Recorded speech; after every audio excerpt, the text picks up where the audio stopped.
Hello दोस्तों, मैं सौरभ कुमार आप लोग का कार्बन केमिस्ट्री क्लासेज में स्वागत है।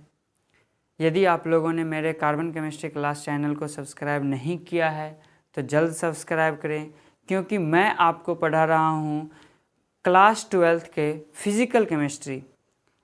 दोस्तों, फिज़िकल केमिस्ट्री को सीखना सबसे आसान है। हम लोग क्या करते हैं, पढ़ते जाएंगे भूलते जाएंगे, पढ़ते जाएंगे भूलते जाएंगे, धीरे धीरे बनाते बनाते सारी की सारी बातें हमारे समझ में आ जाएगी। क्योंकि फिज़िकल केमिस्ट्री जो है ये रटने की चीज़ नहीं है, हम लोग चीज़ों की समझने की कोशिश करते हैं। हम लोगों ने पिछले क्लास में 2 लेक्चर में पढ़ लिया था रेट ऑफ रिएक्शन क्या होते हैं, types of rate of reaction क्या होते हैं। आज हमारा तीसरा लेक्चर जो है वो मोस्ट ऑफ इम्पॉर्टेंट ये है कि हमारा केमिकल काइनेटिक्स कहता है कि एक रिएक्टेंट जो है वो प्रोडक्ट में बदल रहा है। तो देखिए हमारे पास 2 चीज़ होता है, एक होता है रेट ऑफ अपीयरेंस और एक होता है rate of disappearance. Rate of appearance कहने का मतलब हम लोग कहते हैं कि क्लास में जब बच्चे उपस्थित होते हैं तो उसे कहते हैं प्रेजेंट। इसके कहने का मतलब कि किस रेट से हमारे स्कूल में विद्यार्थी प्रेजेंट हैं तो उसे हम बोलते हैं रेट ऑफ अपीयरेंस, और किस स्थिति में या किस रेट से हमारे स्कूल में बच्चे एब्सेंट हैं तो उसे बोलते हैं रेट ऑफ डिसअपीयरेंस। तो इसी चीज़ से हम लोग इसे समझने की कोशिश करते हैं। हमारा कह रहा है कि रेट ऑफ डिसअपीयरेंस क्या होता है। हम लोग देखिए नाम से ही पता चलता है डिसअपीयरेंस। डिसअपीयरेंस मतलब डिस का मतलब होगा नहीं, अपीयर का मतलब होगा उपस्थित।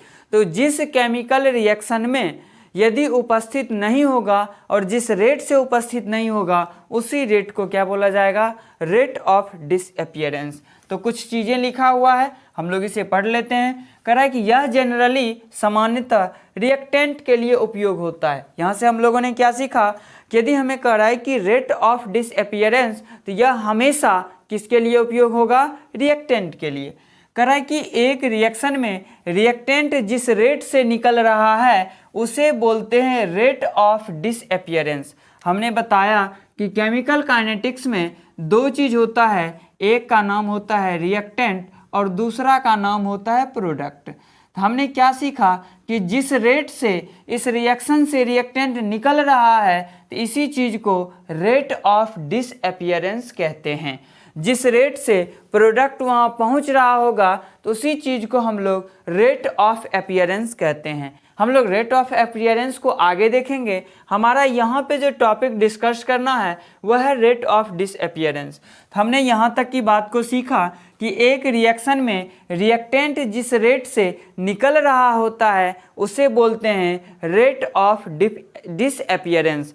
अब कह रहा है थर्ड कि इस रिएक्शन में रिएक्टेंट क्या हो रहा होगा, घट रहा होगा, और प्रोडक्ट क्या हो रहा होगा, बढ़ रहा होगा। हमने पहले बता दिया यदि एक क्लास में हमारे पास 60 स्टूडेंट हैं, 40 स्टूडेंट प्रेजेंट हैं और 20 स्टूडेंट एब्सेंट हैं, तो हम लिख सकते हैं कि हमारे क्लास में टोटल जो स्टूडेंट हैं वह 16 है। हमारे लिए प्रोडक्ट क्या होगा, 16, बट रिएक्टेंट क्या हो सकता है, 40 और 20 दोनों। तो जिस रेशियो से क्लास में स्टूडेंट प्रेजेंट हैं तो उसे हम लोग बोलेंगे रेट ऑफ अपीयरेंस, और जो एब्सेंट हैं उसे बोलेंगे रेट ऑफ डिसअपीयरेंस। तो यहाँ से हम लोग समझने की कोशिश करते हैं। हमारे पास a + 2b = 3c कोई रिएक्शन है।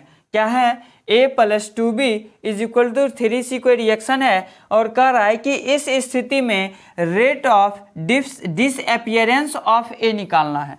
अब देखिए हम लोगों ने क्या सीखा, हमारे पास रिएक्टेंट 2 है, एक a और एक 2b, प्रोडक्ट 1 है। हमने क्या देखा कि इस पार्ट में हम लोग सिर्फ और सिर्फ किसको कवर कर रहे हैं बाबू, रिएक्टेंट को। हमारे पास रिएक्टेंट 2 हैं, एक a और दूसरा 2b। कह रहा है कि rate of disappearance of a जो होगा यह -dA/dt होगा। क्यों होगा, क्योंकि यह इस रिएक्शन में रिएक्टेंट क्या हो रहा है, निकल रहा है, तो एक टाइम के अकॉर्डिंग निकल रहा है। हम कह रहे हैं कि t समय में इस रिएक्शन से a निकल रहा है, तो इसमें जो हमारा रेट होगा किसका, डिसअपीयरेंस होने का, रिएक्टेंट कितना डिसअपियरेंस हो रहा है, तो टी समय में ए डिसअपियरेंस हो रहा है। इसके कहने का मतलब हम rate of disappearance of A लिख सकते हैं minus D A by D T. देखिए कुछ नहीं है, ये आसान सा चैप्टर है, हम लोगों ने पिछली क्लास में पढ़ा जितना बदलता है, यदि कॉन्सेंट्रेशन बदला तो डेल्टा सी, यदि समय बदला तो डेल्टा टी। देखिए इसे हम लोग D C by D T भी लिख सकते हैं, कोई दिक्कत नहीं है, कहने की बात सेम है। अब यहाँ से हम लोग क्या देखते हैं कि रेट ऑफ डिसअपियरेंस ऑफ ए जो होगा यह minus D A by D T के बराबर होगा। इसके कहने का मतलब कि इसको बदलने में कितना समय लगा और कितना बदला, इसी चीज को रेट ऑफ डिसअपियरेंस ऑफ ए कहलाता है। अब मेरा सेकेंड है, क्योंकि हमारे पास दो रिएक्टेंट हैं, हम दो बार रेट ऑफ डिसअपियरेंस को निकाल सकते हैं। तो दो सेकेंड टाइम में हम निकाल सकते हैं कि rate of disappearance of B जो होता है वो minus D we by D T होता है। अब देखिए यहाँ से आप लोग को एक चीज़ समझना होगा कि इस बी के साथ एक 2 लगा हुआ है, इस बी के साथ क्या लगा हुआ है 2, तो इससे हम क्या देखते हैं कि इसे बोला जाता है कॉफिशिएंट। इसे क्या बोला जाता है, कॉफिशिएंट। तो हम लोग देखेंगे कि किसी केमिकल रिएक्शन में रेट ऑफ डिसअपियरेंस निकालना है तो वह उसके कॉफिशिएंट पे डिपेंड नहीं करता है, वह सिर्फ और सिर्फ उसके रिएक्टेंट पे डिपेंड करता है सॉरी वह सिर्फ और सिर्फ उसके रिएक्टेंट पे डिपेंड करता है, कभी भी रिएक्टेंट के कॉफिशिएंट पर डिपेंड नहीं करता है। यहाँ से हम लोगों ने क्या सीखा कि यदि rate of disappearance of A कहेगा तो हम minus D A by D T लिखेंगे, और यदि rate of disappearance of B कहेगा तो minus D P by D B by D T लिखेंगे। अब देखिए ये तो हो गया कि हमारे पास दो रिएक्टेंट होगा। हम यदि कह रहे हैं कि हमारे पास एक रिएक्टेंट है और एक प्रोडक्ट है, तो हम लिख रहे हैं कि ए कोई प्रोडक्ट है और बी कोई क्या है, सॉरी ए कोई रिएक्टेंट है और बी कोई क्या है, प्रोडक्ट है। यहाँ से यदि हमको निकालना होगा तो हम यहाँ पे लिख सकते हैं rate of disappearance of A is equal to हो जाएगा minus D A by D T. इसके कहने का मतलब कि छोटे समय में जितना रिएक्टेंट निकलेगा वही इसका क्या होगा, रेट ऑफ डिसअपियरेंस होगा। तो यहाँ तक की बात आप लोग को समझ में आ रही होगी, आप लोग इसे कॉपी करें, फिर हम लोग इसके अगले टॉपिक रेट ऑफ अपीयरेंस की बात करते हैं।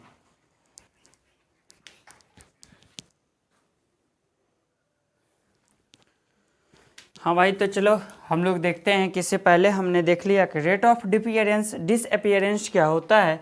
अब हम लोग देखते हैं कि रेट ऑफ अपीयरेंस क्या होता है, जिसे हम लोग जुड़ने की दर बोलते हैं।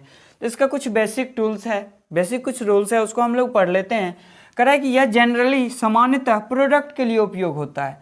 हमने क्या सीखा, हमने सीखा ये कि रिएक्टेंट जो होता है वह डिक्रीज होता है कॉन्सेंट्रेशन के अकॉर्डिंग, टाइम के अकॉर्डिंग, और प्रोडक्ट क्या होता है, डिक्रीज होता है। कह रहा है जुड़ने की दर कहाँ जुड़ेगा, प्रोडक्ट में, और कौन जुड़ेगा, तो रिएक्टेंट किस में बदल रहा है, प्रोडक्ट में। ये कह रहा है कि यह सामान्यतः प्रोडक्ट के लिए उपयोग किया जाता है। सेकेंड पॉइंट है कि किसी रिएक्शन में प्रोडक्ट जिस रेट से अपीयर हो रहा होता है उस रेट को रेट ऑफ अपीयरेंस कहते हैं। हमने इससे पहले देखा डिसअपियरेंस में क्या हुआ कि A और 2B हमारे लिए रिएक्टेंट था, अब 3C क्या होगा, प्रोडक्ट होगा। तो जिस रेट से हमारे पास 3C जुड़ रहा है उसी रेट को हम लोग रेट ऑफ अपीयरेंस बोलेंगे। जैसे हमने लिखा है कि rate of appearance is equal to होता है प्लस DC बाय DT। अब देखिए हमने प्लस क्यों लिखा, यहाँ पे क्या हो रहा है, जुड़ रहा है, तो जो जुड़ता है वो क्या होगा, प्लस, जो निकलता है वो क्या होगा, माइनस। इससे आगे हम लोगों ने ये देखा कि यहाँ पे देखिए C के साथ 3 लगा हुआ है, तो C के लिए 3 क्या होगा, इसका कॉफिशिएंट। C के लिए 3 बाबू क्या होगा, इसका कॉफिशिएंट। हम लोगों ने इससे पहले पढ़ लिया है कि जब रेट ऑफ अपीयरेंस या रेट ऑफ डिसअपियरेंस और डिसअपियरेंस होता है तो इस स्थिति में रिएक्टेंट और प्रोडक्ट दोनों में से वह उसके कॉफिशिएंट पर डिपेंड नहीं करता है। तो यहाँ से 3 रहे 4 रहे उसका कोई मतलब नहीं है, क्योंकि वह उस पर डिपेंड नहीं करता है। तो हम लोगों ने क्या देखा कि रेट ऑफ अपीयरेंस जो होगा यह DC बाय DT के बराबर होगा। और हम लोगों ने क्या देखा कि रेट ऑफ अपीयरेंस और रेट ऑफ डिसअपीयरेंस में बहुत ज़्यादा डिफरेंस नहीं है। सिर्फ और सिर्फ डिफरेंस ये है कि रेट ऑफ डिसअपीयरेंस जो होता है वह रिएक्टेंट के लिए अप्लाई होता है, जबकि रेट ऑफ अपीयरेंस जो होता है वह प्रोडक्ट के लिए अप्लाई होता है। तो पहले आप लोग यहाँ तक कॉपी करें, फिर हम इससे आगे की बात करते हैं।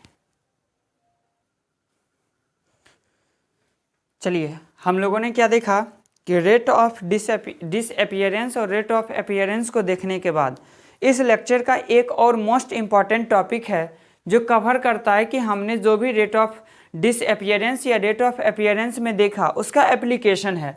हमारे पास कह रहा है कि डिफरेंशियल रेट एक्सप्रेशन या रेट लॉ, दर नियम किसे कहते हैं, हम लोग अभी सीख लेंगे, इसमें कोई बड़ी बात है नहीं। हमने पहले बोला कि जो चीज़ नहीं जानते हैं वो हम लोग सीख लेंगे और आसानी से सीख लेंगे। उसके लिए हमें आप लोग सिर्फ और सिर्फ कोऑपरेट करें, हमारे वीडियो को एंड तक देखते रहें, एक एक चीज़ आपको समझ में आएगी। हमारे पास एक इक्वेशन है a प्लस बी और यह क्या बनाता है c प्लस डी। इसे देखिए हम इज इक्वल टू नहीं लिख के इसे हम लिख सकते हैं कि a प्लस बी जो है यह रिएक्टेंट है और c प्लस डी क्या होगा, प्रोडक्ट होगा।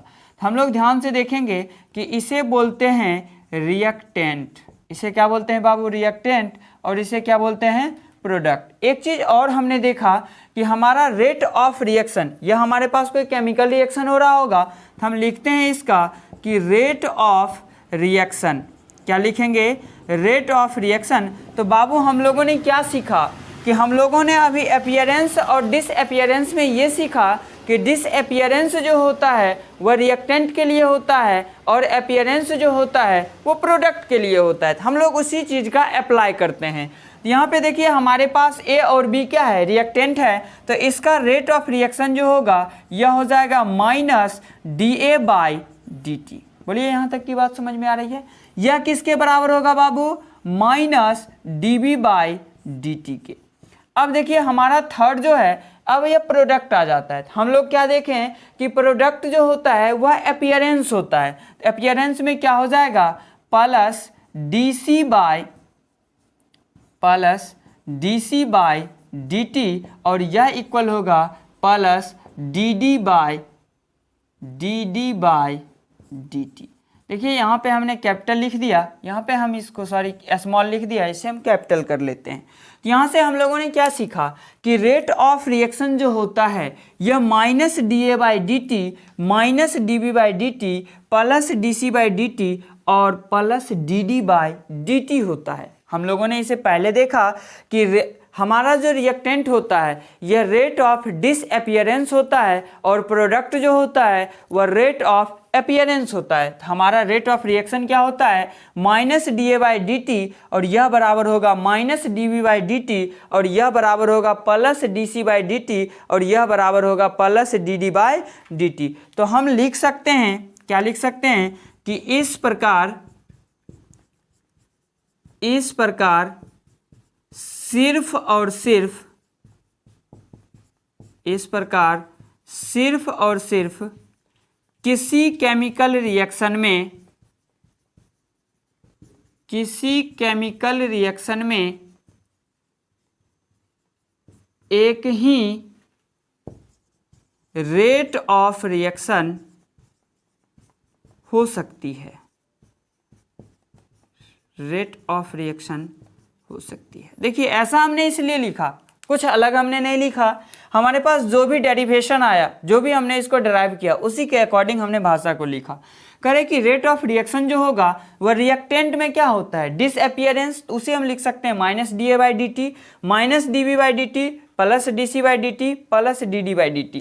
ये माइनस प्लस जो है ये दिखाता है कि रिएक्टेंट क्या है और प्रोडक्ट क्या है। हम इसे लिख सकते हैं कि इस प्रकार सिर्फ और सिर्फ किसी केमिकल रिएक्शन में एक ही रेट ऑफ रिएक्शन हो सकती है। कितना रेट ऑफ रिएक्शन हो सकता है बाबू, एक ही रेट ऑफ रिएक्शन हो सकती है। और इसी में लिख लेते हैं जिसे रिएक्टेंट या प्रोडक्ट के, रिएक्टेंट कहेगा तो अभिकारक या अवकारक, प्रोडक्ट कहेगा तो उत्पाद, जिसे रिएक्टेंट या प्रोडक्ट के रिस्पेक्ट में निकालने पर क्या निकालेंगे बाबू? तो रेट ऑफ रिएक्शन। कह रहा है इस प्रकार सिर्फ और सिर्फ किसी केमिकल रिएक्शन का एक ही रेट ऑफ रिएक्शन हो सकती है जिसे रिएक्टेंट या प्रोडक्ट के रिस्पेक्ट में निकालने पर इसका मान बराबर आता है। इसका मान क्या आएगा? बराबर आएगा। और जो कि हम लोग यहाँ पे देख रहे हैं कि रेट ऑफ रिएक्शन जो होता है यह minus D A by D T is equal to minus D B by D T is equal to plus D C by D T और plus D D by D T होता है। पहले आप लोग यहाँ तक कॉपी करें, इसके बाद बस थोड़ा और बचा हुआ है, इसको हम लोग कवर कर लेते हैं और मेरा थर्ड लेक्चर कंप्लीट हो जाएगा। हाँ तो भाई चलो देखते हैं हम लोगों ने देख लिया कि रेट ऑफ रिएक्शन जो है इससे पिछले जब हमने बोर्ड को साफ किया था तो इसमें हमने देखा हमारे पास एक रिएक्शन हो रहा है और वह रिएक्शन हो रहा था A plus B it changes to C plus D. तो इस स्थिति में हमारा रेट ऑफ रिएक्शन जो है यह minus D A by D T minus D we by D T minus D C by D T और plus D D by D T, ये सारे के सारे क्या होते हैं? इक्वल होते हैं, बराबर होते हैं। तो सेम उसी का दूसरा अपर रूप है कर रहा है रेट लॉ। तो रेट ऑफ रिएक्शन और रेट लॉ दोनों क्या हो रहे हैं? बराबर। इस स्थिति में बराबर हो रहे हैं कि minus D A by D T minus D B by D T plus D C by D T और plus D D by D T. लेकिन अब हमारे पास कह रहा है कि एक कोफिशिएंट के साथ रिएक्शन होगा। किसके साथ रिएक्शन होगा? कोफिशिएंट के साथ। हम कह रहे हैं कि हमारे पास N1A प्लस N2B रिएक्टेंट है और यह चेंज करता है तो बनाता है N3C और N4D, यह एक प्रोडक्ट है। तो हम कह रहे हैं कि रेट ऑफ रिएक्शन जो होगा यह इसके कोफिशिएंट मतलब 1/N1 minus D A by D T is equal to 1/N2 minus D we by D T is equal to 1/N3 plus D C by D T. क्यों plus बाबू? क्योंकि यह एक क्या है? प्रोडक्ट, और जब सी प्रोडक्ट है तो यह अपीयर हो रहा है और जब अपीयर हो रहा होगा तो इसका वैल्यू किस में होगा? प्लस में होगा। और ये इसको हम क्या लिख सकते हैं? Coefficient 1/N4 D D by D T. यहाँ हमने लिखा है कि minus D A by D T सिर्फ और सिर्फ रेट ऑफ डिसअपियरेंस की वैल्यू देता है। क्या लिखा हमने?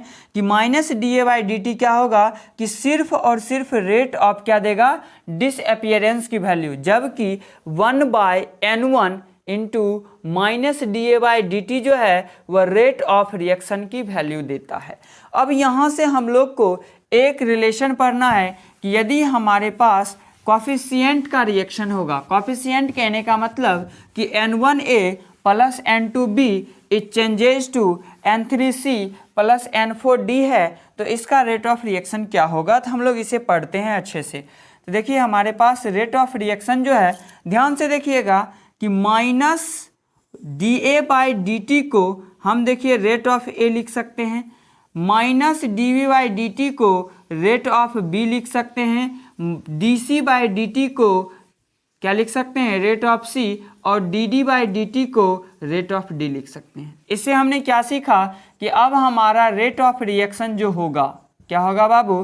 रेट ऑफ रिएक्शन यानी अभिक्रिया की दर जो होगा वह हो जाएगा R A by N1। R A कहेगा तो हमारे पास ए क्या होगा? प्रोडक्ट हो, सॉरी ए क्या होगा? कोई रिएक्टेंट होगा और इसमें सिंबल किसका लगाना है? माइनस का। इसके कहने का मतलब कि ए का जो रेट होगा और उसे किससे भाग देना है? उसके कोफिशिएंट से। यह अब बराबर होगा minus R B by N2 और यह बराबर होगा आर सी बाई N3 और यह बराबर होगा आर डी बाई N4। और यही हमारा हो गया रेट लॉ।